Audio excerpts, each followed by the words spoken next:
बायकोला मी बी द्यायचे नाही, बायको मला बी द्यायची नाही, आपण किराया बिराया 2-3 मास्तराचा पगार, असं आपलं बढिया लाईफ चालू होतं। ह्या कॅन्टीनवर 4-4 तास मोकार गप्पा करायच्या, कोणालाही फोनवर बोलायचं आणि कोणाचाही फोन उचलायचा। मी काय बाबा थोडा आहे, मला विमान आहे का नाही असं।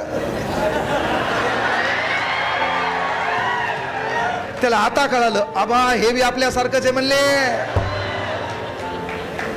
हे बी काय म्हणले आपल्यासारखंच आहे। मी तियासारखा नाही पण दलिंदरा। व्यवस्था बदलायची असेल तर पहिल्यांदा आपली अवस्था बदलावं लागते।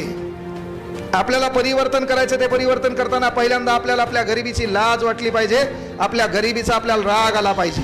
आणि त्या रागासाठी कुठल्या मोटिवेशनची गरज नाही, कुठल्या विचाराची गरज नाही, कुठल्या स्टेटसची गरज नाही, कुठल्या भाषणाची गरज नाही।